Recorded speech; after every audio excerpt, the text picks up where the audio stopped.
caem os homens, não se tornam a levantar? Primeira pergunta. Quando alguém se desvia do caminho, não torna a voltar? Segunda pergunta. Por que, pois, esse povo de Jerusalém se desvia, apostatando continuamente? Terceira pergunta. Persiste no engano e não quer voltar. Aqui está o início da nossa mensagem. A igreja pode se assentar, por favor. Aleluia. E nós vamos continuar aqui. Aleluia. Deus começa a mensagem dessa noite perguntando para mim e perguntando para você. Na verdade, essa é uma parte de uma mensagem que Deus entregou para o profeta Jeremias, para que o profeta anunciasse para o povo dele, para o povo de Deus. E Deus então disse para Jeremias o seguinte: quando os homens caem, eles não se tornam a levantar. O que você acha? Quando alguém cai no chão, qual a atitude que essa pessoa toma logo em seguida? Se levantar. Ele diz: quando alguém desvia do caminho, não torna a voltar? Aí ele faz mais uma pergunta: então por que esse povo de Jerusalém, que era o povo dele, apostata continuamente, persiste no engano e não quer voltar? Porque o povo estava afastado de Deus naquela época. Era um povo escolhido de Deus, era um povo eleito de Deus, mas estava correndo atrás de coisas vãs, estava correndo atrás de coisas de idolatria e não ouvia a voz do Senhor. Apostatar aqui significa abandonar a fé. Abandonar a fé no Deus verdadeiro. Deus levantou muitos profetas para falar com o povo, como tem levantado nos últimos dias, mas está difícil ouvir a voz do Senhor. Deus fez uma pergunta: quando os homens caem, eles não se tornam a levantar? A nação de Israel estava caída nos seus pecados, e Deus estava oferecendo a mão para que aquele povo se levantasse, segurasse na mão dele, se erguesse novamente. Quando alguém está no caminho e se desvia desse caminho, essa pessoa se perde. Quem de nós aqui nunca se perdeu em algum caminho por aí e ficou sem saber onde a gente estava? Qual foi a atitude que nós tomamos naquela oportunidade? Não foi procurar saber onde é que nós estávamos e procurar acertar de novo o caminho, certo? É assim que acontece. Quando nós caímos, nós nos levantamos. Quando nós nos desviamos do caminho, nós tornamos a voltar para o caminho certo. Mas espiritualmente é que Deus está chamando a atenção daquele povo e está chamando a atenção do povo de hoje. Quando alguém cai, precisa levantar, não pode permanecer caído. Quando alguém se desvia, tem que voltar para o caminho certo, não pode permanecer desviado. Porque se alguém permanecer caído, alguém vai pisar em cima, vai humilhar. Porque o chão não é o lugar que Deus deseja que a gente esteja. Quando alguém entrega a vida para o Senhor Jesus, a Bíblia diz que Deus escreve o nome dessa pessoa no livro da vida. Onde é que o livro da vida está? Está no céu com Deus. O nosso nome é escrito no livro da vida, porque Deus deseja que a gente esteja com Ele. Aleluia. Mas Ele diz que a pessoa que afasta dos caminhos dele, a pessoa que deixa Ele, terá seu nome escrito no chão, porque abandonou o Senhor, a fonte das águas vivas. E o desejo de Deus não é esse, que a gente seja pisado. Então é hora de se levantar, é hora de voltar para o caminho certo. Nós não podemos ficar caídos, nós não podemos ficar desviados. Nós recebemos uma palavra, nós recebemos uma direção na Bíblia, nós entendemos pela Bíblia que só Jesus pode nos levar a Deus. Então não é tempo mais de ficar com dúvida: será que eu aceito Jesus ou será que eu não aceito? Será que eu fico na igreja ou será que eu saio da igreja? Será que eu continuo com Deus ou será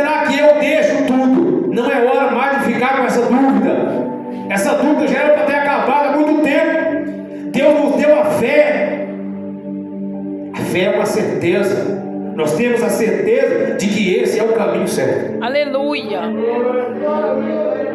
Esse é o caminho certo para seguir até o fim. Na pergunta que Deus faz, nas 3 perguntas que Deus faz, Deus nos leva a refletir uma coisa. Quando alguém cai, o certo é se levantar. Quando alguém desvia, o certo é voltar. É o certo. Então eu começo agora a meditar com os irmãos sobre o que é o certo e o que é o errado. Deus está chamando a nossa atenção para aquilo que é certo de se fazer. Mas como saber o que é certo? Como saber o que é certo? Como saber o que é errado? Só tem uma maneira de saber o que é certo e saber o que é errado. Quem é que sabe o que é certo? É Deus. Quem é que sabe o que é errado? É Deus. Mas então o que fazer para eu também saber o que é certo e também saber o que é errado? Para passar a fazer o certo e deixar de fazer o errado? Consultando a palavra de Deus. Aleluia. Ouvindo a palavra de Deus. Porque a palavra do Senhor é semelhante à constituição de um país. Todo país tem uma constituição que rege. Constituição é um conjunto de leis que rege um país. E toda nação, todo país tem uma constituição. Por isso, a palavra de Deus aqui, eu comparo nessa noite com a constituição, ou é a constituição que rege o reino de Deus.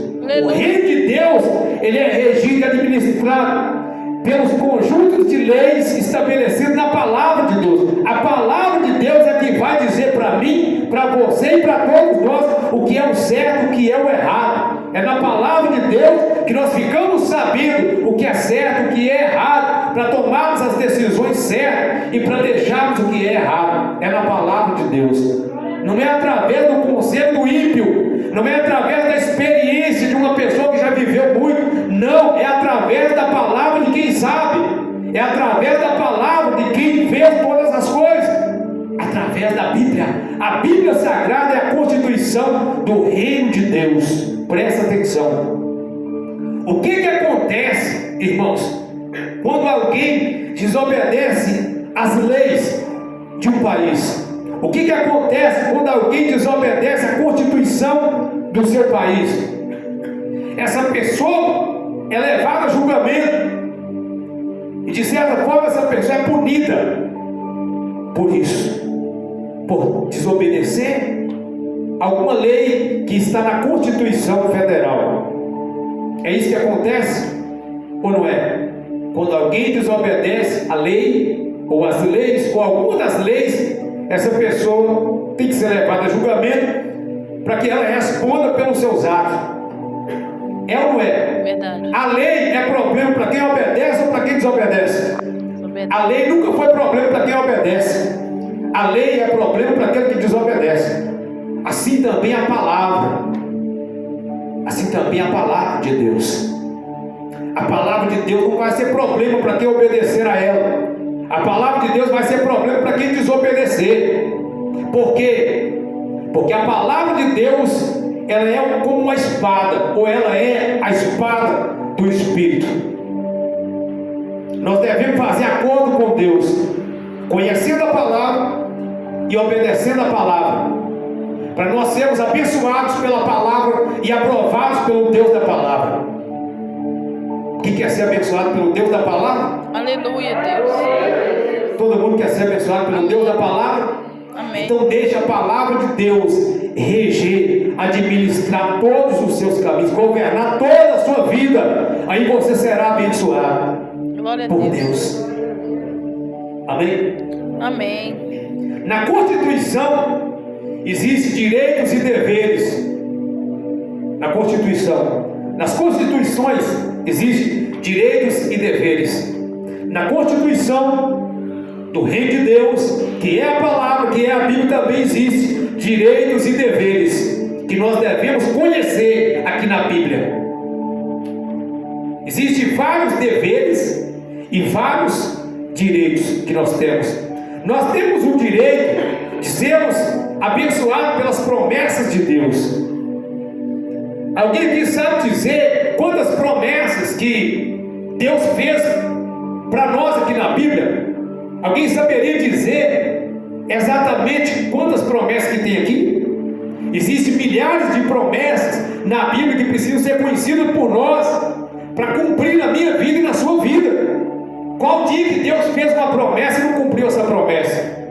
Ainda que passasse um tempo, Deus é cumpridor das suas promessas. Aleluia. Então as promessas de Deus na Bíblia são direito nosso de tomar posse delas.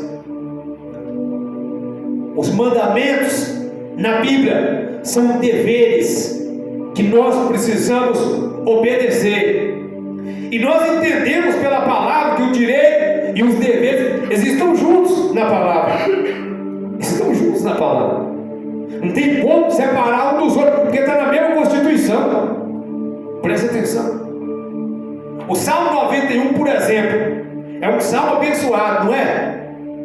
Muita gente gosta de ler esse salmo, de ouvir esse salmo durante a noite, quando vai dormir, ou então quando está com medo, gosta de ler esse salmo, porque é um salmo de livramento.